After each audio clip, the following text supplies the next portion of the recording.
وعليكم السلام ورحمة الله. نعم شيخ، نحن ننتظر أولا، لم يكتمل العدد. نعم نعم.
شيخي، بما أنه الآن يعني بداية تلقي للنساء،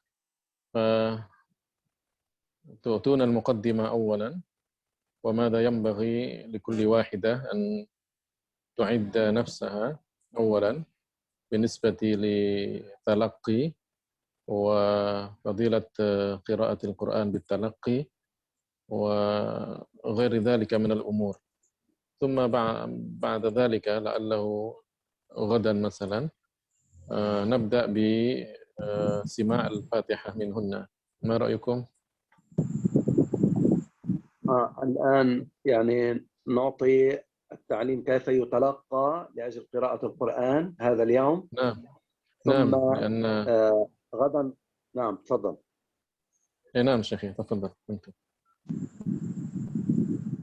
لأن هذه بداية التلقي معهن، فالآن المقدمة يعني فضيلة قراءة القرآن وغير ذلك، ثم غدا نبدأ بسماع الفاتحة منهن. ما رأيكم؟ كما تريد. نعم نعم. يعني قد يأخذ الوقت تقريبا ربع ساعة، يمكن بين الربع ساعة والنصف ساعة. نعم. هكذا. إيه. ثم إن بقي الوقت نسمع منهن شيئا، ثم الباقي يكملون غدا. إن شاء الله إن شاء الله تعالى. نعم. طيب نبدأ شيخي. طيب أستاذ خيري، أنا أرجو منكم الدعاء. يعني نعم. بعض أهل زوجتي أو كذا مصابين بالكورونا، ويعني والبعض حتى للأهل، يعني أرجو منكم الدعاء لهم حتى لزوجتي أيضا. Ya, sebelumnya beliau mohon doanya karena keluarganya ada yang terkena corona, juga untuk istrinya beliau. Mohon doanya dari semua yang hadir di sini. Mudah-mudahan segera diangkat penyakitnya dan bisa beraktivitas seperti sedia kala. Ala hadhihi niyyah wa ala kulli niyatin shalihah. Wa ila asyrafin nabi Muhammadin sallallahu alaihi wasallam. Al-Fatihah. Bismillahirrahmanirrahim. Alhamdulillahi rabbil alamin. Ar-Rahmanir Rahim. Iyyaka na'budu wa iyyaka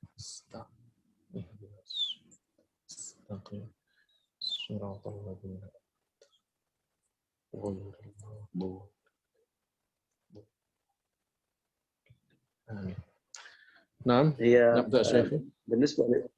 نعم بالنسبة للزوجة ما تأكدنا أنه معها كورونا، لكن هي مريضة، فأنا أطلب لها الدعاء، لكن لغيرها من الأهل يعني. بارك الله بكم. طيب نبدأ الآن. من يترجم؟ أنتم تترجمون أو واحدة تتكلم العربي وأندونيسي؟ هذه المرة أنا أترجم، فيما بعد توجد اثنتان من الأساتذة من أستاذات تكونا معكم. لكن جيدتان باللغة العربية؟ نعم أستاذة عندنا شيخ. ما شاء الله ما شاء الله. طيب بارك الله فيك حبيبي.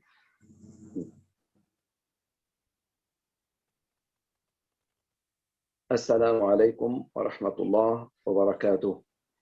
عليكم السلام. الحمد لله رب العالمين، والصلاة والسلام الأتمان الأكملان على سيدنا محمد عليه الصلاة والسلام. أما بعد، فإنه من العظيم ومن الأمر المبارك أن يتحرى كل واحد منا أن يتعلم قراءة القرآن، وخاصة قراءة الفاتحة التي نقرأها في الصلاة، التي هي فرض عين. القرآن الكريم إذا تأملنا كما تعلمنا هو كلام الله، هي عبارة عن الكلام الذاتي الأزلي. فإذا هذا أمر عظيم لا بد، مهم جدا أن يعتني الواحد بقراءته كما جاء عن رسول الله ليحظى بالثواب. تفضل أستاذ. بسم الله الرحمن الرحيم. Beliau mengatakan bahwa termasuk hal yang terpenting adalah ketika seseorang itu mau menjaga, tetap ingin selalu belajar membaca Al-Quran, terutama Al-Fatihah, karena Al-Fatihah berhubungan dengan sahih atau tidak sahihnya salat kita, sah atau tidak sahnya salat kita. Kemudian Al-Quran itu sendiri kan kalamullah. Artinya Al-Quran yang kita baca itu adalah sesuatu yang menunjukkan akan adanya kalam Allah yang sesungguhnya. Maka jika kita belajar dan memahami Al-Quran itu adalah satu perkara yang agung sekali, sesuatu yang mulia sekali.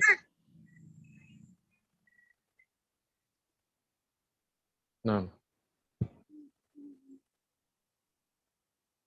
وأمر التلقي هذا يحتاج إلى معرفة، والمعرفة تكون بالأخذ من قارئ ثقة كان له السند المبارك إلى رسول الله صلى الله عليه وسلم، لأن الرسول عليه الصلاة والسلام هو الذي أنزل عليه القرآن بوحي من الله سبحانه وتعالى.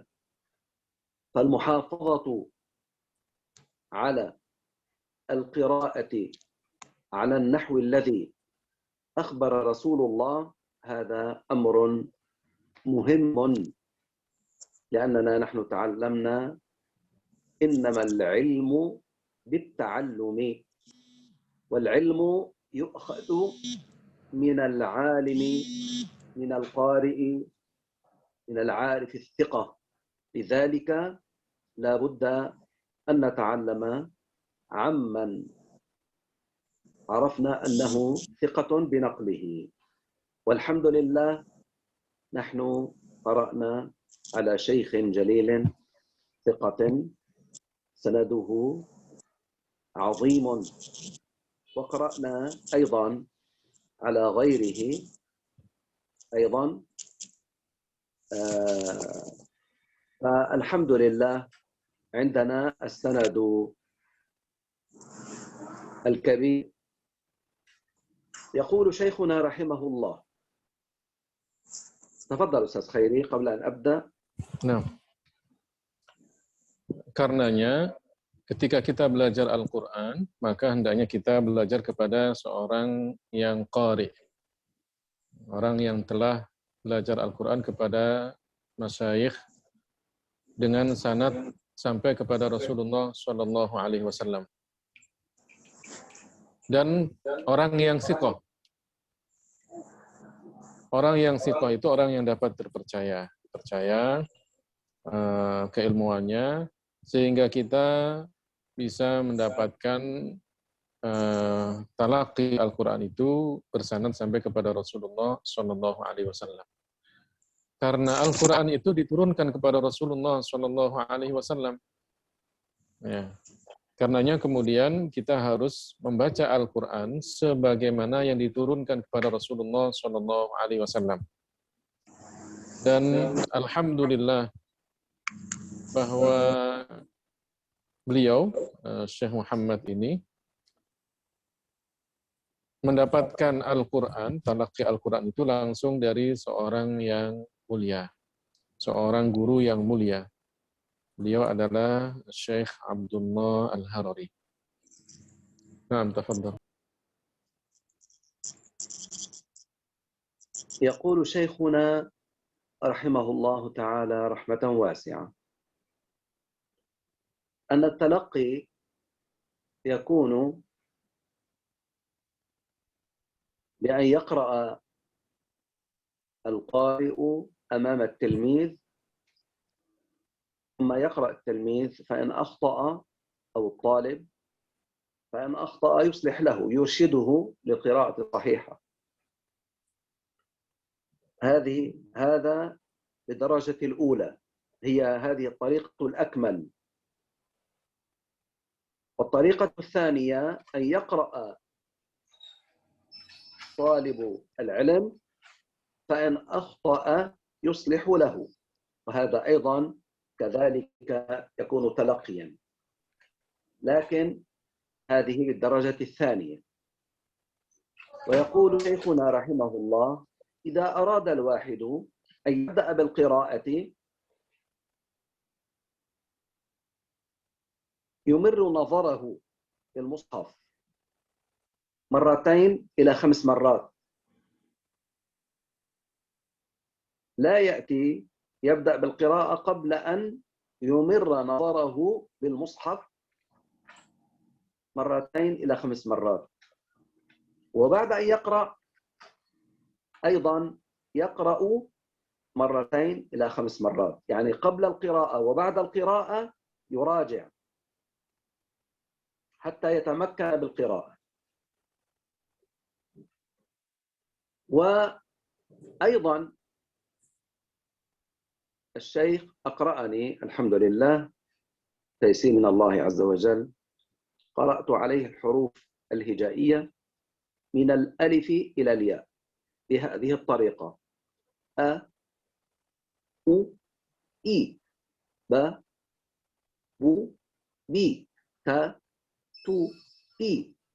هذا مهم جدا، لأنه حتى إن أخطأ الشخص في أي كلمة، إذا قال له الشيخ توقف، يفكر كيف قرأ، كيف يفكر، ينظر كل حرف والحركة التي عليه، ثم يقرأ، يعرف بعد ذلك. إذن هناك فرق بين المؤذن الذي يقول الله أكبر، الله وآ، الله أكبر. هناك فرق بين وآ، بين و، بين ض ودو. هناك أمور تحتاج إلى التنبه. تفضل. Kemudian Syekh Abdullah Al-Harari itu mengatakan bahwa ada beberapa cara ketika kita bertalaqi kepada seorang guru. Cara yang pertama adalah guru membaca, ya, kemudian murid mendengarkan. Setelah itu murid menirukan apa yang dibacakan oleh guru. Ini adalah cara yang paling tinggi. Atau yang kedua adalah murid kemudian langsung membaca. Mohon dimatikan ya. Atau cara yang kedua adalah murid membaca, kemudian guru membenarkan apa yang dibaca salah oleh seorang murid. Kemudian, ya dua-duanya itu dikatakan talaqi. Nah, kemudian agar kita mendapatkan hasil dari bacaan yang benar, maka sebelum membaca, hendaklah melihat pada mushaf Al-Quran itu yang ingin kita baca, ya, melihat ya, 2-5 kali. Diulang-ulang, dilihat 2-5 kali huruf-hurufnya itu sebelum dibaca. Dan juga melihat kembali 2-5 kali huruf-hurufnya itu setelah dibaca.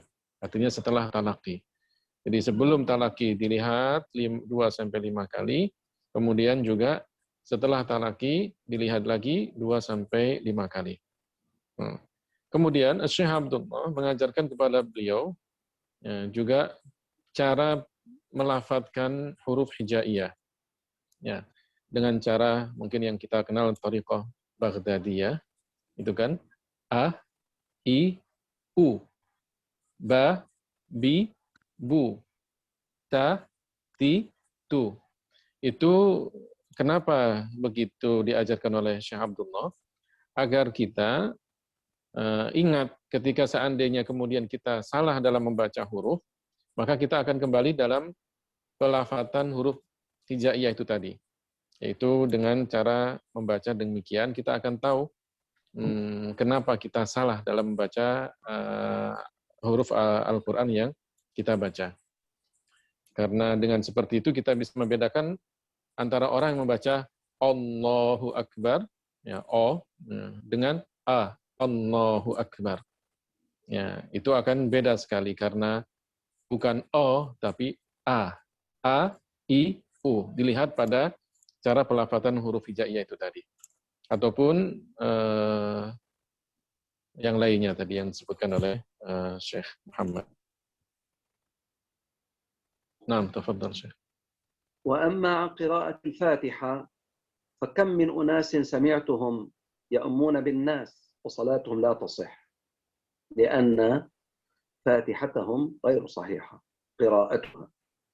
لذلك هناك خطر من الجهل، لا بد أن يتنبه الواحد ويتعلم، لأن هذا قرآن يحتاج إلى التعلم كما ينبغي، وإلا تمر الأيام وبعض الناس صلواتهم غير صحيحة. الرسول قال: ورب قائم ليس له من رب قائم ليس له من قيامه إلا السهر والتعب. وكم من أشخاص يريدون أن يقرأوا القرآن لكن دون أن يتعلموا لا ثواب لهم. اجتمعت بشخص في الروضة الشريفة، رأيت شابا أندونيسيا يقرأ القرآن، فسمعت منه يقرأ ويخطئ، فكلمته بلطف: يا أخي، إذا أردت أن تقرأ فالقراءة تحتاج إلى انتباه، اقرأ الآن. فصار يقرأ وبدأت أعلمه ففرح كثيرا، ثم رأيته يبكي، تفاجأت، فقال لي: أنت لعلك استغربت لماذا أبكي؟ قلت: نعم. قال: أنا دعوت الله أن يسهل لي رجل يعلمني القرآن وأنت جئت الآن إلي في الروضة الشريفة. سبحان الله، فرحت كثيرا. فعلمته قراءة القرآن، ثم أيضا تكلمت معه بعد أن علمته قراءة القرآن، علمته معنى الشهادتين، شيء في العقيدة. الحمد لله رب العالمين.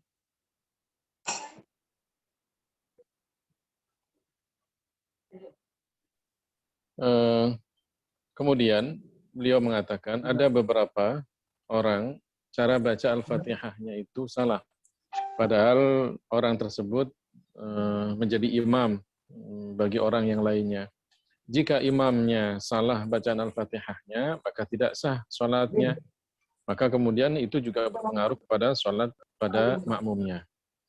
Ya, karenanya kemudian Al-Fatihah ini harus benar-benar diperhatikan.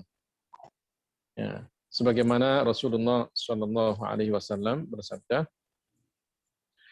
"Wa rubba qa'imin laisa lahu min qiyamihi illa as-sahr wa ta'ab."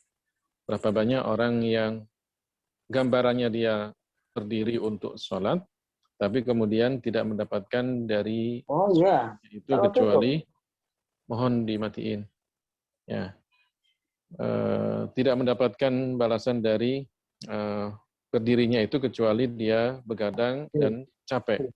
Ya. Jadi baca Al-Quran jika kemudian tidak dibarengi dengan talaqi, maka tidak akan mendapatkan pahala. Ini pentingnya talaqi. Beliau bercerita, ada seseorang, ya, seorang anak muda sedang baca Al-Quran di Raudhah, di Masjid Nabawi. Ya. Kemudian beliau dengarkan, ya, Syekh Muhammad ini mendengarkan bacaannya banyak yang salah. Sehingga kemudian Syekh Muhammad ini mendekatinya dan kemudian mulai mengajarkan Al-Quran. Jadi dengan cara beliau pelan-pelan diajarkan Al-Quran. Ya. Jadilah kemudian setelah itu anak ini atau pemuda ini menangis di depan Syekh Muhammad. Kemudian Syekh Muhammad bertanya, kenapa kamu menangis? Anak muda ini mengatakan, mungkin Anda bingung kenapa saya menangis. Heran kenapa saya menangis. Apa kata anak muda ini? Saya tadi di Raudhah ini, ya, berdoa kepada Allah Ta'ala agar saya dimudahkan ada orang yang mengajarkan saya belajar Al-Quran. Mengajarkan saya Al-Quran. Maka kemudian ternyata yang datang adalah Anda mengajarkan saya Al-Quran. Berarti sesuai dengan doa saya. Ya. Setelah itu kemudian Syekh Muhammad merasa senang. Ya, setelah itu dan mengajarkan anak muda ini makna 2 kalimat syahadat. Artinya diajarkan akidah. Nah. السيدة نفيسة رضي الله عنها هذه كانت من أحباب الله، ولية من الأولياء، كانت تسكن في بيت وتحت بيتها يوجد جيران لها، وكان في بيتها الميزاب. ما معنى الميزاب؟ هذا المكان الذي هو محفور حتى إذا جاء ماء المطر ينزل منه إلى الخارج. هذا نقول عنه مزراب نحن أو ميزاب.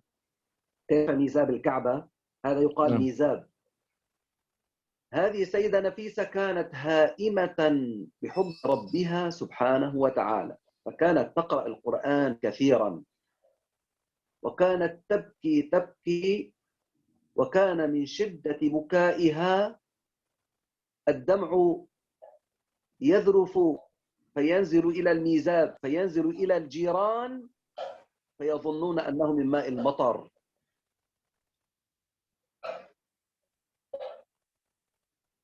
اشرح له. هو الجار يسكن تحت بيت السيدة.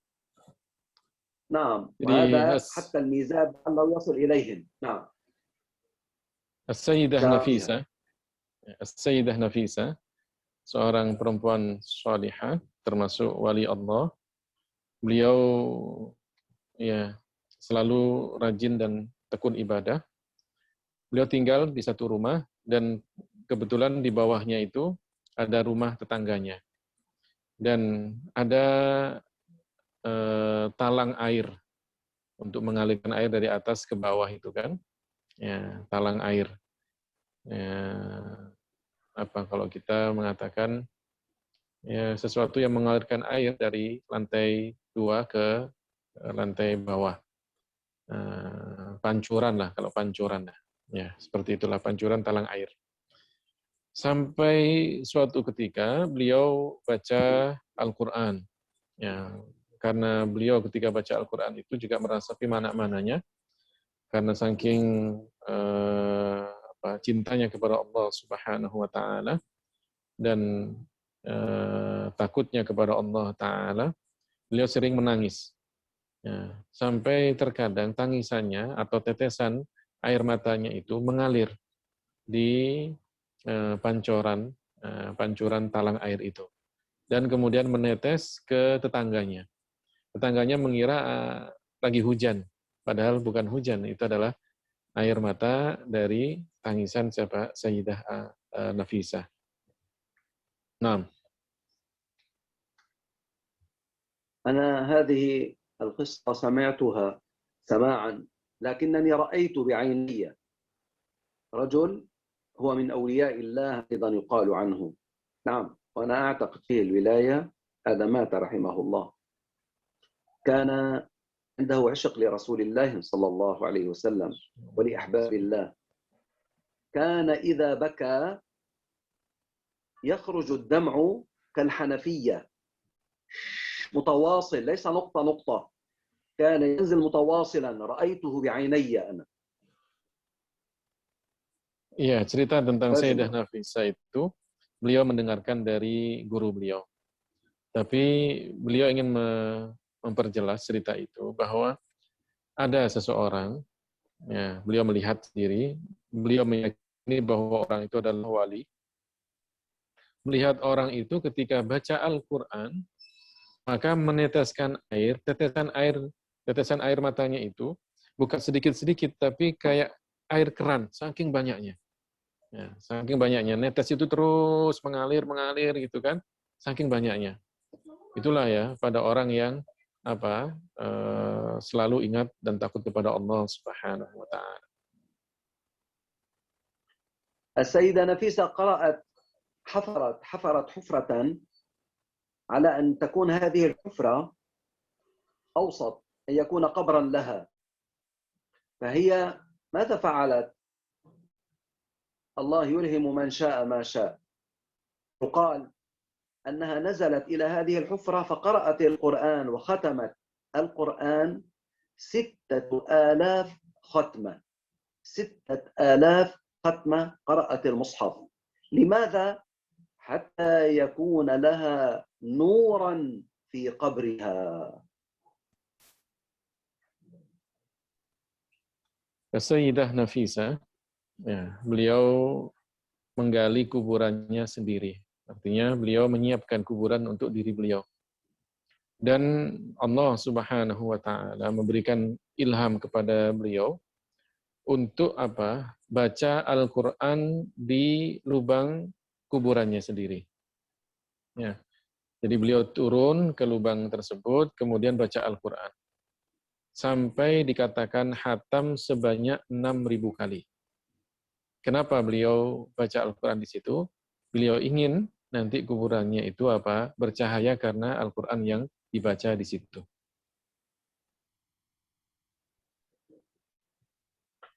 وفي القرآن الكريم العظيم أسرار عظيمة كبيرة، منها ما نعرف ومنها الله يعلمه، الله الذي لا تخفى عليه خافية. نحن نعرف الذي أقدرنا الله على معرفته، وإن شاء الله إن يسر الله سبحانه وتعالى نعطيكم بعض الفوائد التي فيها أسرار عظيمة جدا بالنسبة لقراءة القرآن. فاجتهدوا على تعلم القرآن وقراءته كما جاء عن رسول الله صلى الله عليه وسلم. Kemudian dalam baca Al-Quran itu ada banyak sekali rahasia-rahasia yang baik kita ketahui ataupun tidak kita ketahui. Ya, tapi yang jelas bahwa Al-Quran itu mempunyai sangat banyak fadilah, sangat banyak keutamaan.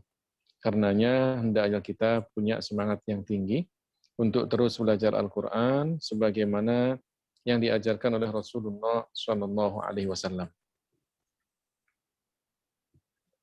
Nah, أحد أحبابنا نقل لنا أنه قرأت سورة الإخلاص قل هو الله أحد 300 مرة على ماء قارورة يا ماء وشرب منها ثم وضع في وعاء يرش في أنحاء البيت وعلى عتبة البيت والزوايا، فإن ذلك يقول لا يدخل المرض إلى هذا البيت ولا يجد مكروها وغير ذلك من الأسرار العجيبة. سورة الإخلاص 300 مرة تقرأ على الماء يشرب منها قليلا على نية أن يحفظه الله تعالى من كل داء ووباء، ويرش على في زوايا البيت وعلى العتبة، يقول فإن ذلك لا يدخل البيت المرض أو ما يكره، وفيه أسرار عظيمة جدا جدا جدا. لكن ليتنبه الصمد هذه تحتاج إلى قراءة صحيحة. أما إذا واحد لا يخرجها لا صاد ولا سين لا يقرأ عند الصمد حتى لا يحصل تحريف للفظ الجلالة.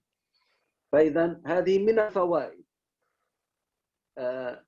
كذلك سأزيدكم أيضا فائدة أخرى لحبنا للخير لكم، وخاصة نحن في هذا الزمن العجيب الناس اضطربت أحوالهم بسبب الكورونا وضعف التوكل كثير والجهل كثير، فلذلك يحتاج إلى أن يكون الشخص من الصابرين المتوكلين على الله سبحانه وتعالى. الفائدة الثانية هي قراءة البسملة 1000 مرة. بسم الله الرحمن الرحيم.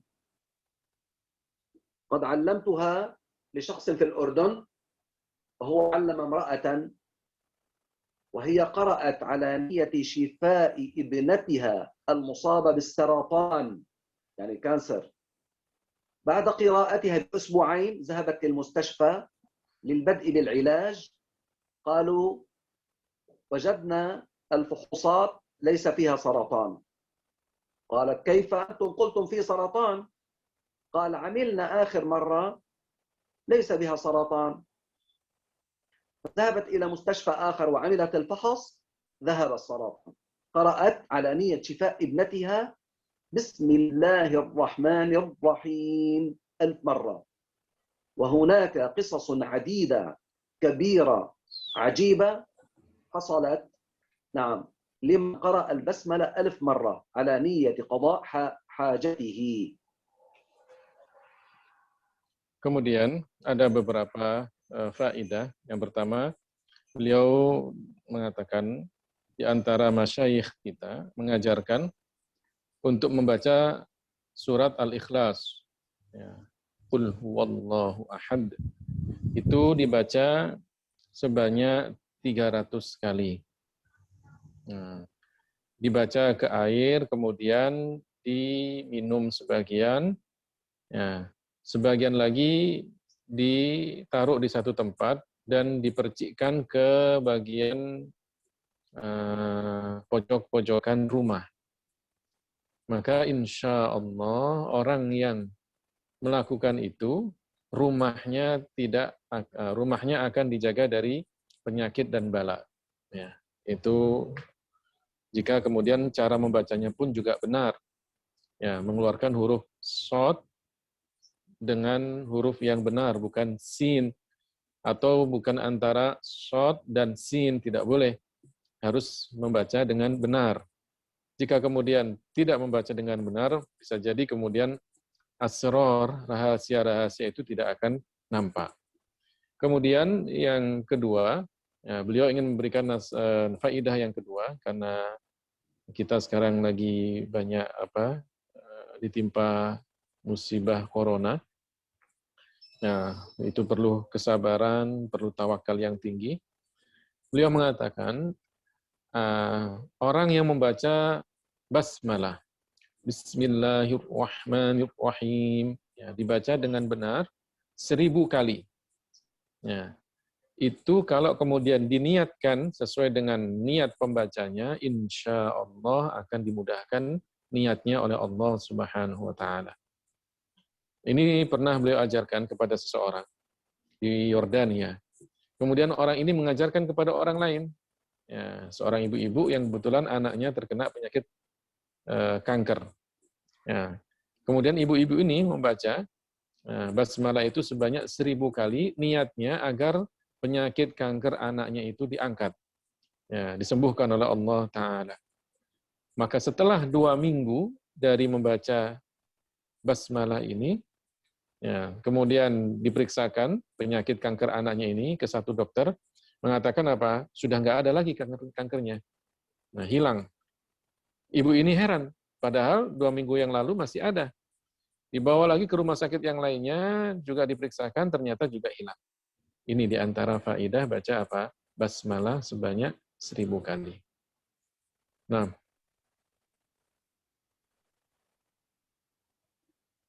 بعد منتصف الليل أنا أوصي نفسي وأوصيكم أن تستيقظوا وأن تصلوا وأن تلجأوا إلى الله سبحانه وتعالى. امرأة كانت سمعت من الدروس أن الذي يرى الرسول في المنام له بشارة بالجنة، وهي هذه كانت من سويسرا، وكانت تحب أن ترى الرسول لكنها لا ترى.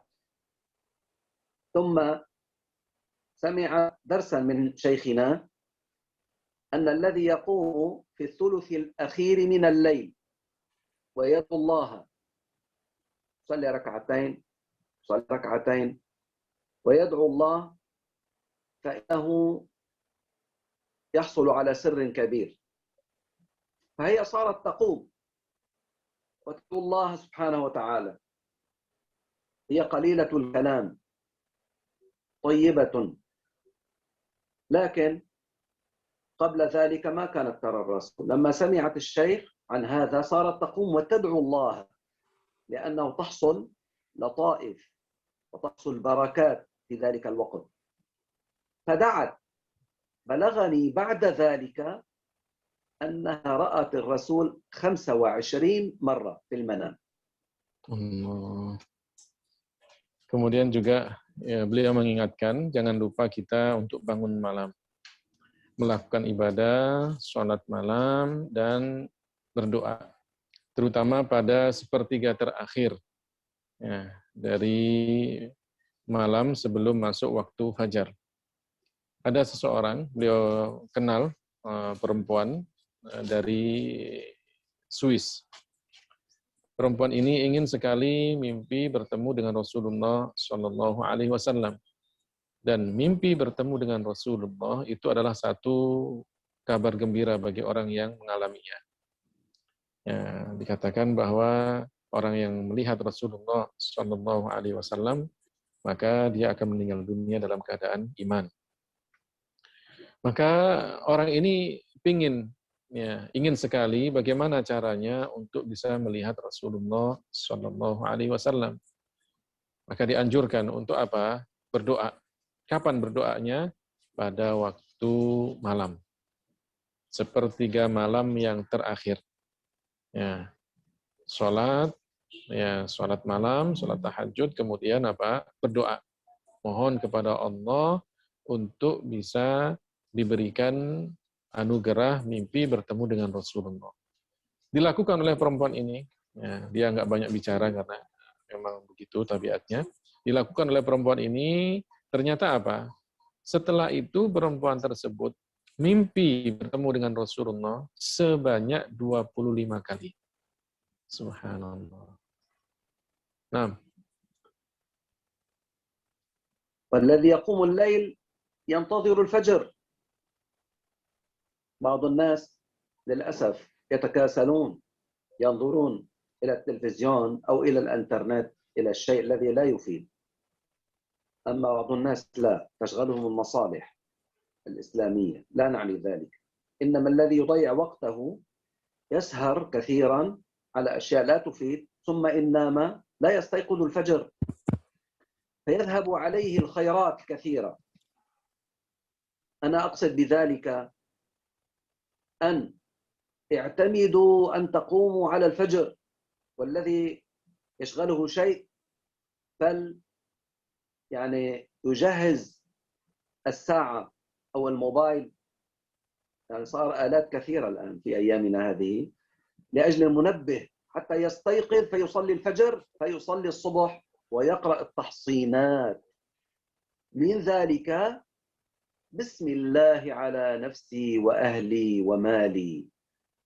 شوف كلام فيه سر عظيم، وهو ليس فيه التعب بل السرور والفرح، وفيه السلامة من الآفات، يعني من الأمراض. فيه سر عظيم، بسم الله على نفسي وأهلي ومالي، وهناك أوراد أخرى أيضا.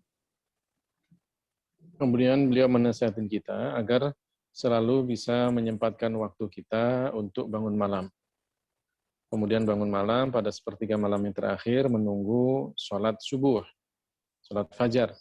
Jangan sampai kemudian kita ya seperti sebagian orang yang bergadang sampai larut malam, kemudian baru tidur menjelang fajar. Justru kemudian dia tidak sholat malam, juga kemudian sholat subuhnya pun juga kesiangan.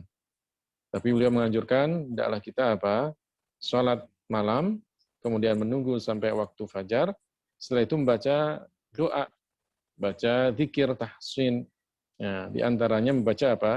Bismillahi ala nafsi wa ahli wa mali. Ini kalau kemudian dibaca dengan benar, insya Allah orang yang membacanya pun juga akan mendapatkan fadilah. Apa itu? Dijaga dirinya, keluarganya, dan hartanya. Ya, orang yang selalu membaca ini akan dijaga dirinya, keluarganya, dan hartanya. Nah, يعني في الصباح والمساء يتحصن الفجر وبعد المغرب. هناك أشياء وردت عن رسول الله فيها حفظ من العين ومن السحر ومن أشياء عديدة، أسرار عظيمة جدا، فلذلك لا تتأخروا في هذا الأمر النافع. بارك الله فيكم. وأما الآن فإن أردتم إن شاء الله يقرأ البعض إن أرادوا الفاتحة، إن شاء الله نحن نبين لكم، وديننا يسر كيف تصح الصلاة، لأن هناك قراءات أنزلت على رسول الله صلى الله عليه وسلم. فإن كان الواحد لا يستطيع أن يخرج صاد، نقرئه بالسين، هذه قراءة وهذه قراءة، فإن شاء الله نعلمكم ما أقدرنا الله عليه لأجل صحة الفاتحة. ya. Kemudian bacaan itu tadi, ya, zikir-zikir tahsin itu dibaca pagi dan sore, atau pagi dan malam. Pagi setelah subuh, malam setelah maghrib. Ya, itu insya Allah akan sangat bermanfaat. Kemudian beliau ingin, mungkin kalau ada waktu nanti kita akan mendengarkan dari sebagian, bukan semuanya, bacaan Al-Fatihahnya. Agar apa yang kita baca dari Al-Fatihah itu benar dan menjadikan sholat kita sah. Seandainya kemudian tidak bisa mengeluarkan huruf shod dengan benar, maka boleh nanti akan diajarkan mengeluarkan huruf sin atau bacaan ihdinas sirata. Nah, itu nanti akan diajarkan oleh beliau, karena membaca dengan short itu juga bacaan yang sesuai ajaran Rasulullah, atau menggantinya dengan sin itu juga sesuai dengan ajaran atau bacaan dari Rasulullah Shallallahu Alaihi Wasallam.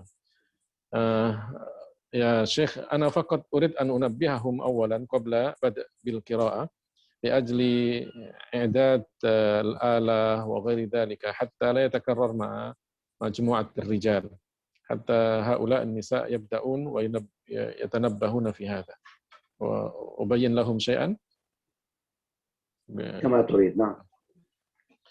Ya, sebelum kita mulai talaqi, nanti dalam talaqi ini bukan saya yang menjadi pendamping, tapi ada Ustazah Zahra dan Ustazah Husna. Beliau berdua pun juga akan ikut ngaji. Artinya pendamping itu bukan berarti keduanya sudah pinter dalam ngajinya, tidak. Tapi pendamping itu adalah untuk menerjemahkan kepada kita. Mungkin ada sebagian yang tidak tahu apa yang diarahkan dan dikoreksi oleh Syekh Muhammad, maka pendamping akan memberikan arahan bahwa yang diinginkan oleh Syekh begini. Ya, jadi itu fungsinya pendamping. Beliau berdua pun juga mungkin juga ikut talaqi bersama kita. Kemudian dalam masalah talaqi ini, hendaknya yang harus kita perhatikan adalah kita sendiri mempersiapkan diri kita. Ya, sebagaimana kalau kita belajar, maka persiapkan dengan baik. Sebelum kita belajar, tadi disebutkan harus melihat pada bacaan Al-Quran yang ingin kita baca 2-5 kali. Setelah kita belajar, maka kemudian kita lihat lagi bacaan tersebut atau membaca diulang-ulang lagi sebanyak 2-5 kali. Karena perbedaan orang yang lancar dan benar bacaan Al-Qur'annya itu adalah terdapat pada perbedaan sering atau tidaknya kita mengulang-ulang bacaan Al-Qur'an kita. Semakin kita sering membacanya, maka semakin paham kita cara membacanya yang benar. Nah, karenanya kemudian harus dipersiapkan. Kemudian persiapan kita juga harus meliputi kesiapan mikrofon yang ada pada kita. Jelas atau tidaknya, karena itu nanti akan berpengaruh pada talaqi kita. Syekh Muhammad akan mendengarkan dengan jelas atau tidak, itu tergantung pada mikrofon kita. Jaringan internet kita. Ya, jangan sampai kemudian terputus-putus, mikrofonnya tidak baik, sehingga kemudian suaranya tidak baik. Itu nanti akan berpengaruh kepada talaqi kita, dan juga berpengaruh kepada waktu talaqi untuk yang lainnya. Sehingga yang tadinya hanya membutuhkan 10 menit, atau kurang masing-masing orang, bisa jadi kemudian ya, karena jaringannya putus, suaranya tidak jelas, Syekh Muhammad pun juga merasa susah untuk membenarkannya. Jadi mohon itu dipersiapkan sehingga talaqi kita nanti akan berjalan dengan lancar. Terakhir, nanti insya Allah kita akan membagi talaqi, grup talaqi ini menjadi 2 bagian. Karena talaqi kita ini setiap hari Sabtu dan Ahad, maka ada nanti yang membaca pada hari Sabtu, ada yang membaca pada hari Ahad. Nah, mungkin juga nanti pendampingnya juga bisa dibagi, siapa pendamping pada hari Sabtu, siapa pendamping pada hari Ahad. Saya kira itu ya untuk mukaddimah pada kajian talaqi kita kali ini. Mungkin bisa dimulai baca Al-Fatihahnya dari Ustadzah pendamping kita dulu, Ustadzah Husna dan Zahra. Kemudian nanti diikuti dengan yang lainnya sesuai dengan urutan yang ada di list yang tadi sudah ditulis. Silahkan, siapa yang sudah siap? Mulai dari Husna atau Zahra? Nah, Ustaz. Nah, tafadhali.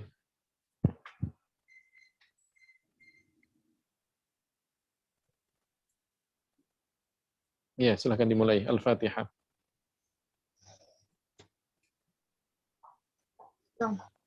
أريد أن أتكلم عند الشيخ أستاذ. نعم نعم. يا شيخي. نعم.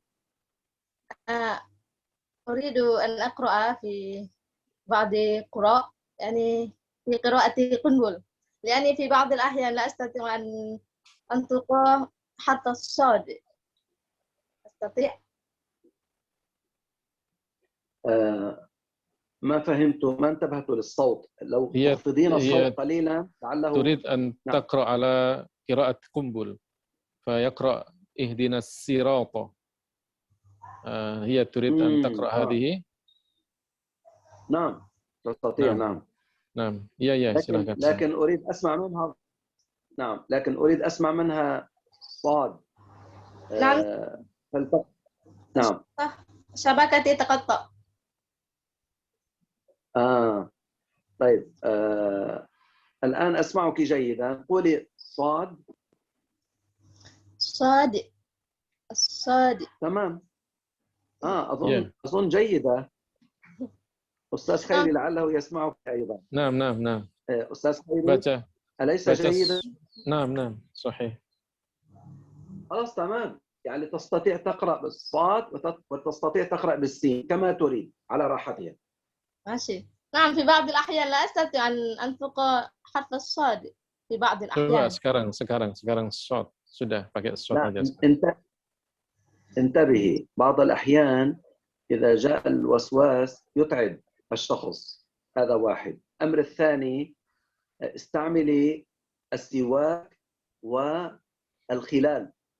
ما هو الخلال؟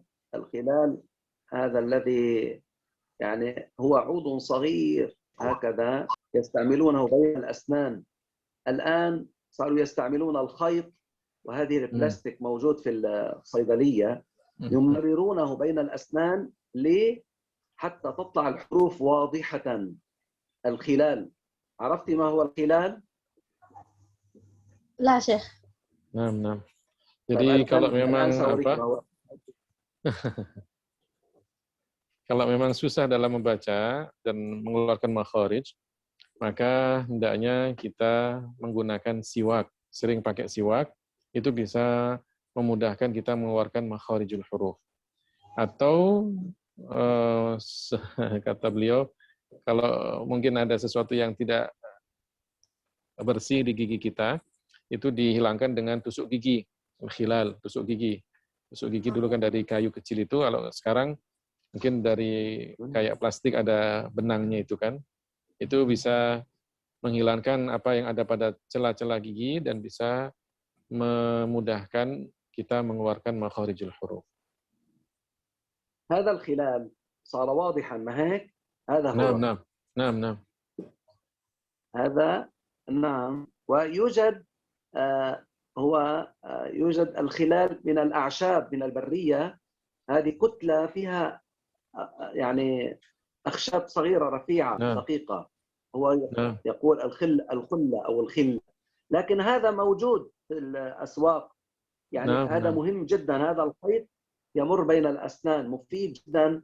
والسواك فيه يعني خيرين لأجل في الدنيا والأمر الآخرة أيضا. تعرفون أنتم الأسرار كبيرة جدا في استعمال السواك. نعم. Tahu ya, itu tadi yang contohnya. Kemudian siwak itu berguna baik kita di dunia dan di akhirat, insyaallah.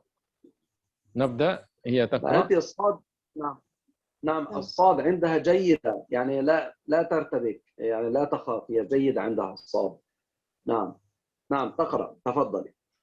ماشي. أعوذ بالله من الشيطان الرجيم.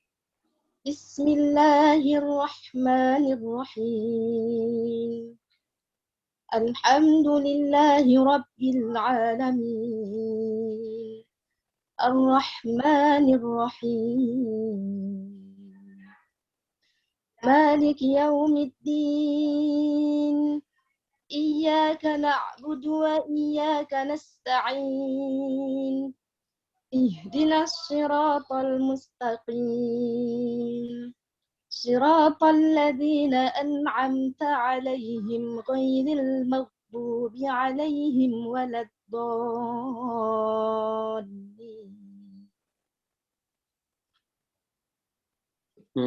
هلا عند ولا الضالين انتبهي، يعني ائتي بحرف الضاد. ولا الضالين 6 حركات. قولي ولا الضالين. ولا غير المغضوب عليهم ولا الضالين.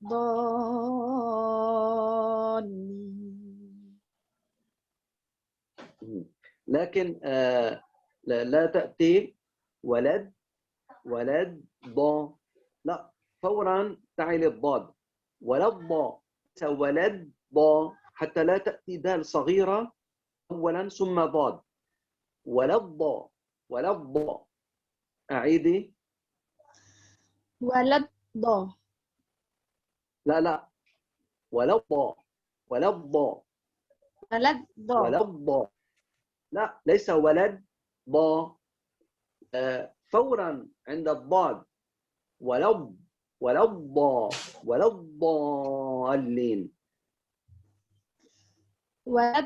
ولا الضالين. ولا الضا. ايوه اظن هكذا الان. اعيدي لو سمحتي. غير المغضوب عليهم ولا الضالين. طيب استاذ خيري، نعم. هنا تنتبه لامر. ما هو؟ ولا بعدين فورا الى الضاد. ولو يعني تضم الشفتين فورا. ولا الضا، لا تتاخري. ولا الضا، لا، ولا الضا. ايوه. عند لام ولا الضا. نعم اعيدي. ولا الضا. ايوه اظن. نعم. ولا الضا.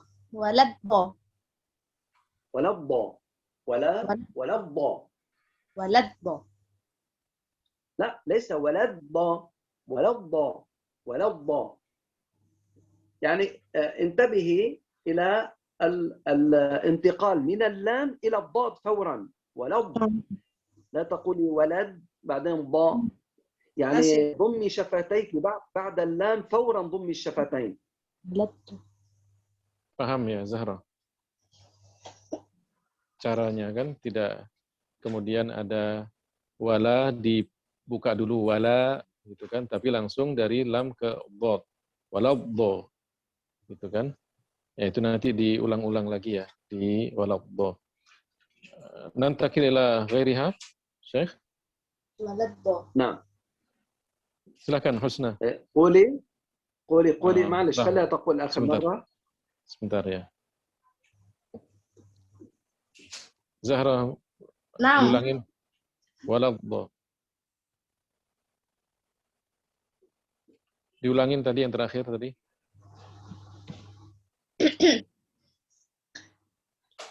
waladha. Waladha.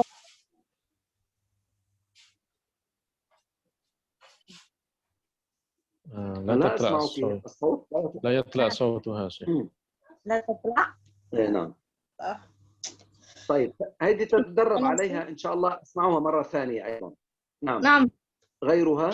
بارك الله فيها. على كل حال ما شاء الله، يعني القراءة على من قرأت هي؟ هي التي تكون يعني مرافقة لكم. هذه زهرة. ما شاء الله. الله. وهذه الثانية حسنى. تفضلي حسنى. تفضلي. بسم الله الرحمن الرحيم. الحمد لله رب العالمين الرحمن الرحيم مالك يوم الدين إياك نعبد وإياك نستعين اهدنا الصراط المستقيم صراط الذين أنعمت عليهم غير المغضوب عليهم ولا الضالين. نعم ما شاء الله ما شاء الله، صحيحة صحيحة. لكن الآن يحتاج إلى مسألة التفخيم وإن شاء الله أقويكم أنا إن شاء الله، يعني تكونوا من أقوى القارئات إن شاء الله في جاكرتا وأندونيسيا إن شاء الله. هذان طيب. الأستاذتان حافظتان للقرآن شيخ.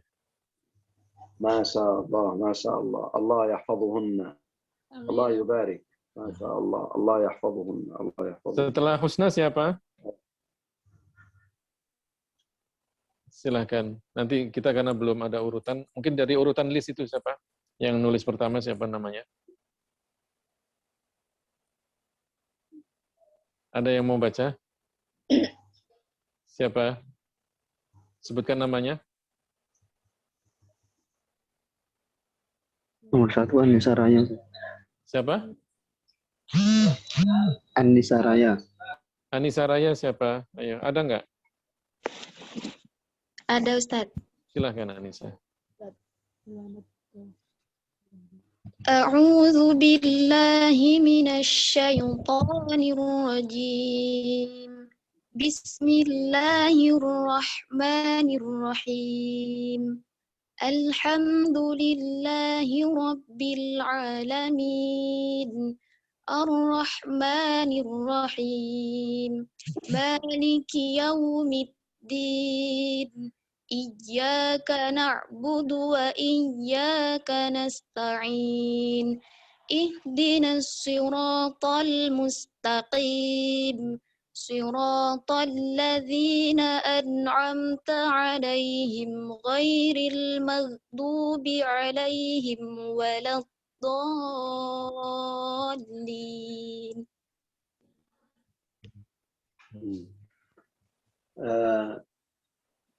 صاد اهدنا، أعيدي اهدنا الصراط، صاد اضبطيها الأولى. اهدنا الصراط المستقيم. لا ليس هكذا، صاد صاد اضبطيها. صاد. أيوة الآن صحيحة. Iya, kurang jelas tadi. Kalau tadi yang bacaan terakhir, huruf short terakhir itu jelas. Coba diulangin. Ihdinas siratal mustaqim. لا الآن غير صحيحة على ما أسمع، بلكي لعله من الميكروفون، لكن صاد صاد اهدنا الصراط. أيوة الآن صحيحة. طيب ما شاء الله. أعيدي. اهدنا الصراط المستقيم. الآن كأنها نعم هكذا. بارك الله فيك، حفظك الله تعالى، حفظك الله. Setelah Anissa siapa? Ana Syekh. Ini siapa namanya ini? Ain Salihah. Oh iya, tafadhali. A'udzu billahi minasyaitonir rajim. Bismillahirrahmanirrahim. Alhamdulillahi rabbil alamin. Ar-Rahmanir Rahim. Maliki yaumiddin. Iyyaka na'budu wa iyyaka nasta'in. Ihdinas siratal mustaqim. Siratal ladzina an'amta 'alaihim ghairil maghdubi 'alaihim waladdallin.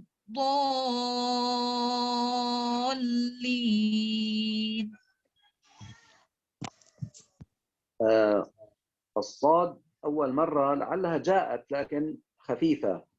عند المغضوب غير المغضوب، ليس المغضوب، لا تقف في تفصيل الغين عن الضاد، ليس المغضوب، المغضوب المغضوب غير المغضوب عليهم. نعم.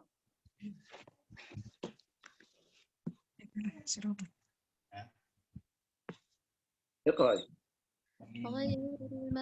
اهدنا الصراط أيوة تمام، الآن طلعت. اهدنا الصراط المستقيم صراط الذين نعم أكملي. صراط الذين أنعمت عليهم غير المغضوب عليهم ولا الضالين.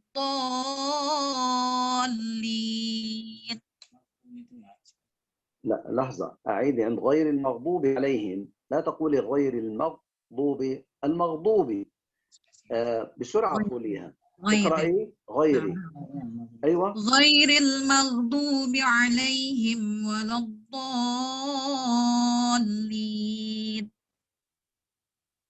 أسرع من هذا، يعني غير المغضوب عليهم، غير المغضوب عليهم، المغضوب عليهم. نعم قرأي.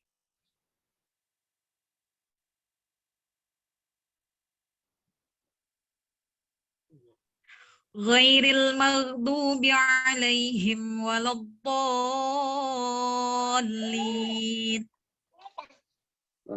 أظن الآن نعم قرأت أسرع من هذا. بارك الله فيك، حفظك الله.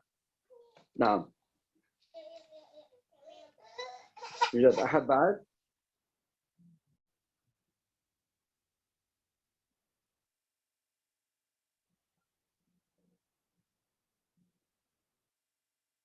أستاذ خيري؟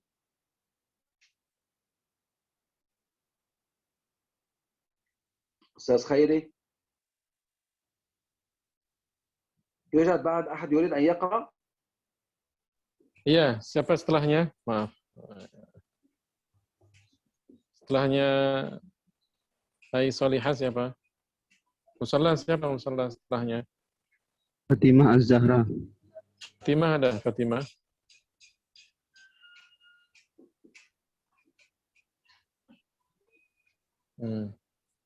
Setelahnya Fatimah? Fatimah ada, Ustaz. Ya, Fatimah ada. Silahkan Fatimah. Ustaz. Iya. Ya Fatimah. Silahkan. A'udzubillahi minasyaitonirrajim. Bismillahirrahmanirrahim. Alhamdulillahi rabbil alamin. Ar-Rahmanir-Rahim. Maliki yaumiddin. Iyyaka na'budu wa iyyaka nasta'in. Ihdinas siratal mustaqim. لحظة. نستعين، ليس نستعين، نستعين. قولي عين ع. Baca A, bukan nasta'in. Ain. Coba Fatimah. Nasta'in. تمام. تنتبه، لا تقل نستعين، هذه تفسد الصلاة، لأنه تبديل الحرف من عين إلى ألف هذا يفسد الصلاة. Ya, bacanya nasta'in. Coba. Nasta'in. Ya. نعم. صراط. Ihdinas siratal mustaqim. ليس مستقيم، المستقيم، ليس كيم بالكاف، قاف. المستقيم. Siratal mustaqim. لا صراط صاد، انتبه للصاد. صراط اهدنا الصراط المستقيم. Ihdinas siratal mustaqim. لا اقرأي بالسين. صاد، قولي صاد. Shot. Coba baca shot. Shot. لا اقرأي بالسين، اقرأي بالسين لأجل الصلاة، لأجل صحة الصلاة. اقرأي بالسين. أنا سأقرأ بالسين. تعرفين قراءة السين؟ قراءة قنبل؟ لا، لم تعرفي يا شيخ. لو تقرأ بالسين ونحن نسجل. Musalla direkam bacaannya Syekh, nanti dibagikan di grup. Tafadhal min al-awwal ila al-akhir bis-sin hatta nusajjil wa nuwazzi' li ikhwanina insyaallah fil grup. أعوذ بالله من الشيطان الرجيم. بسم الله الرحمن الرحيم. الحمد لله رب العالمين الرحمن الرحيم مالك يوم الدين. مالك يوم الدين.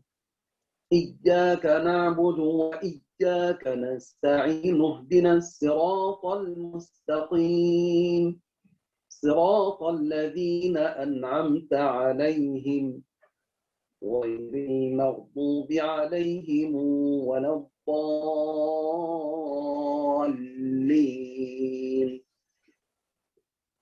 فإذا إذا وقفنا صراط الذين أنعمت عليهم نقرأ. وإذا أكملنا صراط الذين أنعمت عليهم غير المغضوب عليهم ولا الضالين. آمين. ملكي وبالسين وعليهم إن وقفنا، وإن أكملنا عليهم. نعم. Ya, untuk semuanya, tidak hanya untuk Fatimah saja. Dalam bacaan yang diriwayatkan oleh Al-Imam Qumbul, bahwa bacaan Al-Fatihah bisa dibaca dengan sin. Itu bagi orang yang tidak bisa membaca shad dengan benar. Maka dia baca dengan sin. Tapi ada beberapa yang harus diperhatikan, seperti bacaan Maliki, itu dibaca pendek. Maliki. Ya, bukan Maliki lagi, tapi dibaca Maliki. Kemudian baca dengan sin. Ihdinas sirata. Ya. Sin, ya, dibaca sirata. Ketika kemudian sampai pada alaihim, kalau berhenti. Tapi kalau kemudian disambung, ya, alaihimu, ghairil maghdubi alaihimu. Itu kan, alaihimu, kalau kemudian dibaca apa? Lanjut. Tapi kalau kemudian berhenti, alaihim. Ya, itu harus diperhatikan. Insyaallah nanti rekamannya kita bagikan biar paham apa yang tadi saya jelaskan. Barakallahu fiikum wa hafizakum. Nakif ila huna wa ghadan insyaallah nukmil. نعم إن شاء الله وأرجو الدعاء منهن. بارك الله فيكم ومنك أيضا لا تنسونا من الدعاء. Amin wa iyyakum. Ya, saya kira kita di talaki perdana ini sampai di sini dulu. Insyaallah nanti kita lanjutkan ya dari Fatimah dan yang lainnya. Besok mulai baca Al-Fatihahnya bagi yang belum. Dan insyaallah nanti kita berikan urutannya. Sesuai dengan urutan itulah nanti kita mulai membaca. Dan kemudian yang harus diperhatikan, jika nanti sudah dipanggil, atau mungkin yang mendapatkan giliran, maka harus siap-siap terlebih dahulu. Artinya menyiapkan segalanya, mikrofonnya, ya kemudian jaringannya, tempat dia yang jaringannya yang bagus. Kalau memang tidak mau dilihat wajahnya silahkan, tapi nggak masalah, yang penting suaranya jelas. Kemudian urutan berikutnya harus apa? Harus siap-siap. Jangan sampai kemudian dipanggil beberapa kali tidak ada. Jika dipanggil 3 kali, kemudian tidak ada balasan, ya, tidak ada tanggapan, maka diganti dengan urutan berikutnya. Dan kemudian yang tadi dipanggil tidak ada orangnya itu, kemudian ada muncul, mungkin karena jaringannya, itu nanti akan membaca di akhir. Ya, jadi ini ya kesepakatan kita ya. Nah, indakum syai'? شيخي؟ نعم إلا إذا أرادت أن تقرأ بمالكي على راحتها أو نعم إذا أرادت الآن أو بعدين كما تريد. Ya, jadi nanti kita lanjut mulai dari Fatimah ya. Tadi karena terputus bacaannya dan kita sudah dibatasi oleh waktu. Beliau ada kesibukan yang lainnya.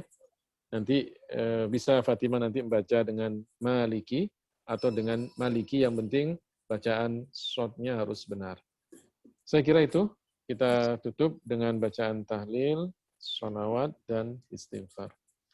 La ilaha illallah. La ilaha illallah. Allahumma sholli ala sayyidina Muhammad wa ala alihi wa sahbihi wa sallam. Barakallahu fikum wa ahsanallahu ilaikum. Wassalamualaikum warahmatullahi wabarakatuh. Waalaikumsalam warahmatullahi Waalaikumsalam.